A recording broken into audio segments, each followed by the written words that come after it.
Hi, everybody. I hope you're doing great. Today, I wanted to answer a couple of questions from my viewers.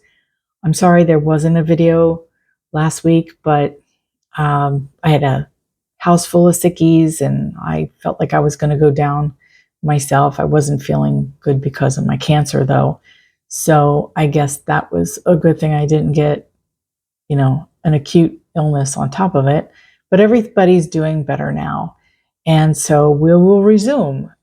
If you like my video, please like and subscribe. It really would help my relatively new channel grow. I appreciate it. So I would also like you to keep those questions coming, by the way. So here are, let's see.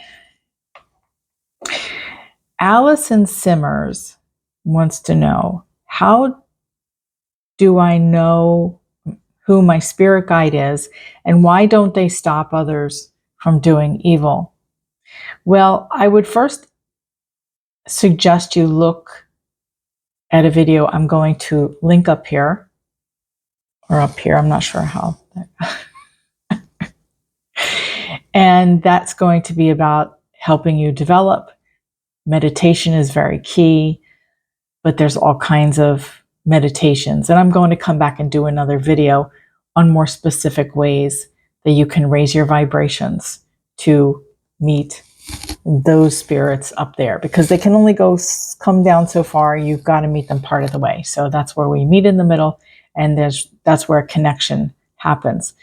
A lot of people get visitations in their sleep, whether it's spirit guides or loved ones, and that is because you naturally raise your vibrations when you sleep. You sort of hover a little bit out of your body, or at least part of you does, and they find it easier to meet you there, to give you inspiration. And if you look at certain situations where you go, wow, that was a really lucky break, it probably wasn't luck. You are communicating already with your spirit guides. Who they are isn't quite as important.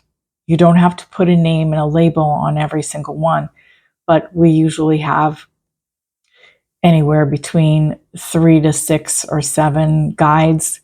Not every one of them is working with us at that moment.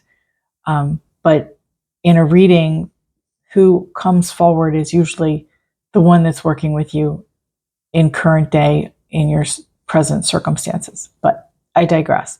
Your other question was, why do they let others do evil? Well, they're your spirit guides, first of all. They could inspire you to speak up, or to prevent it, or to stop it, but they can't really interfere directly. We came here with a lot of agreements, and even things that happen to good people, that's really hard to explain for me, because we will not understand everything until we go home ourselves to heaven and find out the truth. But I believe that we are here for free will as well as loving each other, and free will actions dictate your karmic path and where you're going to go next. So just doing the right thing, yes, that is all you have to worry about, is your own actions. Okay. It's, I know, sickening when we see evil in the world, but it does exist. We knew that coming here. There are also people with mental illness that I wouldn't classify as evil, but we as a society should have and should be studying mental illnesses as much as we would try to cure cancer. But we're not. Our priorities are just bitched up. So anyway, thank you so much for your question. I really appreciate it. Okay, my next question is from Rosa Navarro. And Rosa would like to know, well, she says, I'm not sure if I believe in reincarnation. My main question is, why would anyone choose to come back into a life of pain and suffering? It's a good question. I wish I had 100% answer. I don't. from my teachings or my learnings, the whole world, this is a suffering world. This, I believe, is our hell. Okay, so why would we choose this? Because we're here to learn. This is the Earth School. I don't know what the degree is that we get after this. I mean, Christians do. They get eternal life, you know? I do believe that we all live eternally. But first of all, just in reincarnation, I believe we plan it all out before we get here. I believe on the life map, there are challenges we agreed to, we signed up for, and maybe it doesn't seem so hard when we're there. Oh, sure, Ethiopia, starve in the desert. Sure, why not? And when we get here, and it's like, what the hell did I sign up for? You know, just show me my initials. But nevertheless, we did for the experiences and the lessons. And don't forget, we have two things, two big tools in our toolbox: the ability to love and the ability to have free will. Now, with love, that category comes with forgiveness and all kinds of other, things that come from love. And then the free will is about doing the right thing and living by the golden rule. Will we suffer anyway? Absolutely. We all suffer in one way or another. But I believe that we are here to overcome the challenges that we agreed to before we were born. And sometimes we don't. And we see other people. I mean, circumstances are circumstances. And sometimes it's through nobody's fault but their own. And sometimes it's not, or something just that they agreed to. And there are people that you can really look at and go, well, they are under the circumstances they're under because of the choices that they made. That's not always true, of course. Victims of violence, for instance, somebody might say, well, they asked for it, but that, obviously that's ridiculous. But they apparently agreed to it, and we're supposed to learn from it, overcome it. So why would we want to come back and do that again? I don't believe we come back and do the same things again. I don't think that's, just because you didn't learn that lesson. I also believe you can go home and learn from that lesson. Going back to heaven, that area, that room that we agreed to everything to is now a review room. Let's see how you did. And I just believe when we agree to this stuff, it's not a really big deal. There's like no emotion. It's just, this is my assignment. Sure. I just feel that's where we come from. And we accept suffering as just, a matter of fact that, that's what's on the earth plane. So yeah, I'd love to give you hey, this is it, because if I had the answers to the universe, I would be a wealthy woman, I'm sure. But anybody who tells you that they do, yeah, I don't know. I don't trust that, because there's so many things that we have yet to learn that we may never learn while we're here. So, and I also believe I appreciate that, you say you're not sure if you believe in reincarnation, and that's fine. That's sometimes about upbringing, but keep an open mind.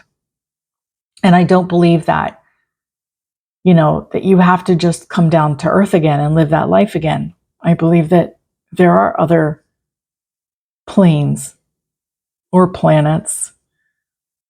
I mean, boy, that would really come from ego to think that we are the only life species on this tiny little speck in the universe. Like, we're like Horton Hears a Who. There is life there. There is lots of places that we can reincarnate to. But I just believe that if we can come down here to earth and we go back home, wherever it is that you believe is home, then I don't know why we wouldn't do it again. Why would we need to manufacture more souls? I don't know. I mean, if you screw up, do you just get a big pass? I don't know. I don't know if this is pass or fail, but, I feel, that's just my opinion and my feelings, that we'll find out when we go home. Anybody who can believe what they want to believe, that's fine. None of us are going to be 100% right on that. So, Rosa, thank you for your question. I really appreciate it. Lucia Dillard says, reincarnation and the soul checking out has always been an interest of mine. Would you mind doing a video about the concept of walk-ins where the original soul may decide to leave the body during a period of trauma and the new soul takes over the body? Thank you. I have seen firsthand walk-ins, and yeah, it's a little jarring, but some people would diagnose that as other ailments. For instance, I'm going to tell you a story, and we're going to call her Julia. Now, Julia was a longtime client of mine, and I have not seen her for probably 20 years, maybe more. So I don't know if she was in her late 50s then, so I don't know if she's still here on earth or not. But very sweet woman. She was single, and she liked to travel, and she was also in therapy, which a lot of my clients are also in traditional therapy. And I have seen Julia probably 6-7 times. Now, the last time I saw her was in Gettysburg, PA, where my first shop was. And she was telling me about a trip she was taking. And she kept using the word we. We're going to go down here. We're going to go. And I knew she was not married. I did know she had a dog, but I was feeling like it was out of context for her to be talking about the dog. Although I was sure the dog was going, but it didn't make sense, some of the things that she said, that she would be going alone with the dog. So I asked her, who's we? Like, who are you going to be traveling with? Some friends? And she said, oh no, I thought you knew. She said that in therapy, that's the way she explained it to me. She was in therapy, and the therapist had her keep a journal. Not unusual. It's very therapeutic. I recommend it. So Julia kept this journal for a couple of months, writing it in every couple of days. And one day she needed to refer back to something in the journal. So she went back and she saw she had several different handwritings in the journal. Wasn't her handwriting. She takes the book back to her therapist at her next appointment and says, what's going on here? I didn't write these, and I don't remember experiencing that, what she wrote. And it wasn't just the handwriting, it wasn't her words. And the therapist said, well, I'm glad you found that, because you have a multiple personality disorder. They call it something else now, but back then it was still that. And this was how she found out that she had other personalities. Now, that's very common to have a split when there's trauma in early childhood. And I believe there was trauma in hers. But she had like 11. And she got to meet all of them through the journal. And from that point on, anywhere she was going, she would say, we're going on a trip. I won't say that it was all a happy family, because there were some that were a little bit, I think there was a young man that was very troubled, and there was a female that was very bossy. And poor Julia, I think she had to play referee a lot, but I don't know how that story ended, if she was able to let them all go, or if she just accepted them, and still has them with her today. So that is not necessarily a walk-in, but it has been diagnosed. People do think that a walk-in could be a split. Sharing the body, yeah. But I have actually seen also walk-ins that I have cleared or tried to clear. And I say that because not everything is cut and dry. It's very difficult. The other thing is that sometimes you can clear them, but the person who owns the body to begin with lets it happen again because they haven't dealt with all the trauma. So a walk-in, just by definition, I should backtrack, is a spirit who enters a body that's already being used. So the soul or the spirit, but the spirit, I don't think the soul has any weaknesses, but the spirit is definitely damaged in some way and just doesn't want to or can't deal with what made them vulnerable to this situation to begin with. A lot of the reasons are violence and things that are just witnessed and unspeakable. If you suspect that you've had a walk-in, definitely see someone about that. And traditional therapy is probably the best way to start to deal with your childhood or whatever has happened to you. But you may need some spiritual support as well. So if you're going through that, I'm sorry. But it is a fascinating topic, Lucia. And yeah, that would be a much longer video to dive into. And maybe I will do that one day. Okay.